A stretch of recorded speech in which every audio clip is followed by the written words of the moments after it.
You see, look at here we have transverse sections of the brain, but remember the basal ganglia or the basal nuclei are found within the hemispheres, in deep parts of the hemispheres. You see, still we don't see the basal ganglia, so we need to go down, take more transverse sections. At this point, you can see the lateral ventricle. Here is the anterior horn of the lateral ventricle, or the frontal horn of the lateral ventricle. Here is the posterior horn, or the occipital horn of the lateral ventricle. Inside the lateral ventricle, you see the choroid plexus. This is the choroid plexus. Right here, you have the septum pellucidum, which divides the two lateral ventricles. This is. And then let's still, as you see, you can still see the basal ganglia or the basal nuclei. Let's go down a little bit more. Yes, at this point, you can see the basal ganglia. Here, you see the putamen. This is the putamen. Here is the globus pallidus.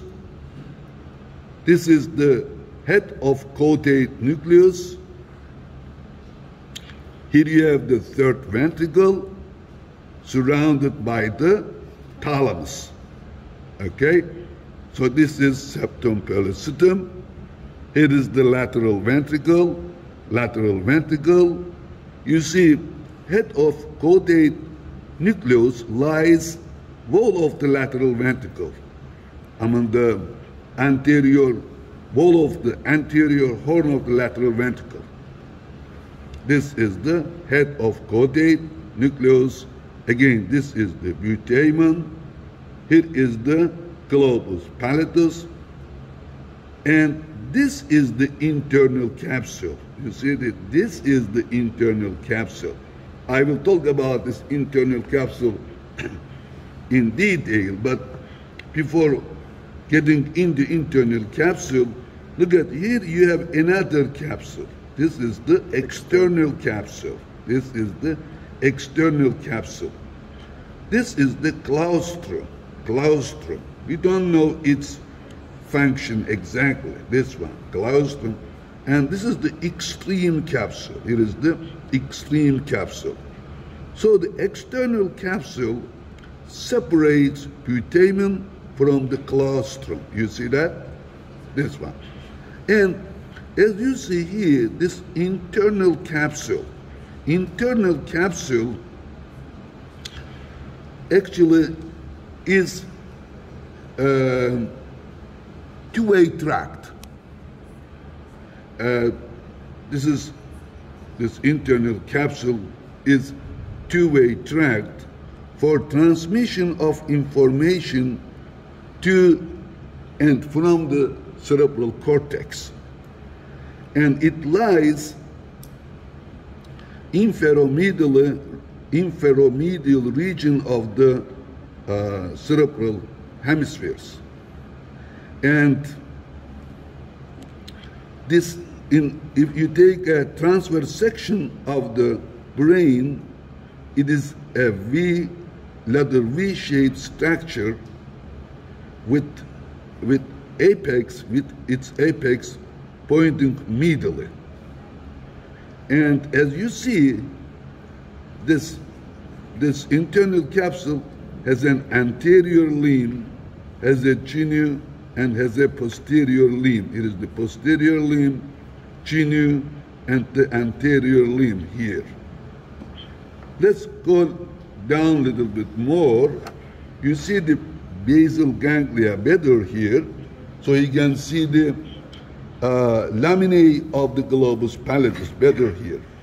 Again, here is the globus pallidus, its inner laminae, or the inner part, and its external part.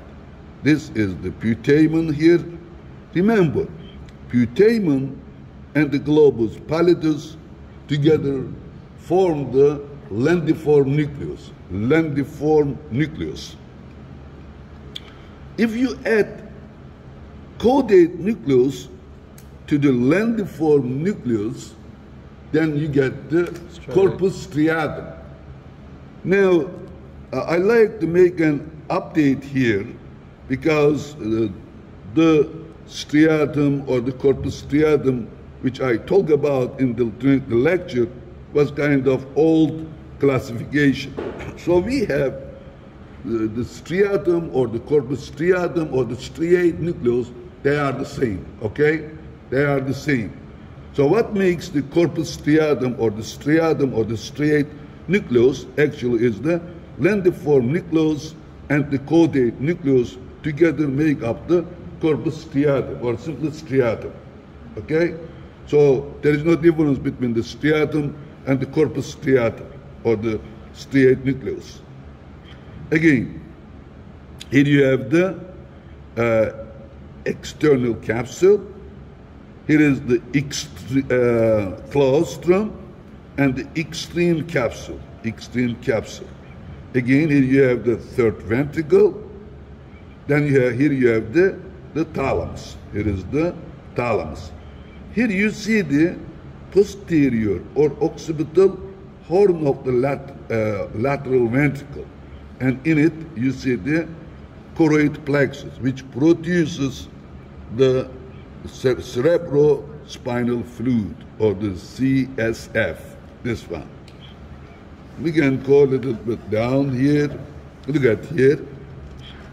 Here is the aqueduct of cerebrum, or the mesencephaly. Here is the red nucleus. Here is the substantia nigra. And these are the cerebral peduncle. This is the cerebral peduncle. This is. Here is your optic nerve, optic chiasm, and optic tract.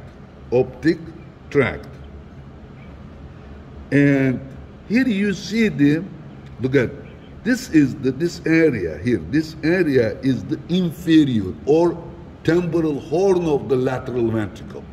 So the lateral ventricle basically has three horns: anterior or frontal horn, posterior or occipital horn, inferior or temporal horn. Here you see the temporal horn inside the temporal lobe, right here. Okay, let's go a little bit more down. Again, here you see the cerebral aqueduct, and here you see the ethmoidal sinuses,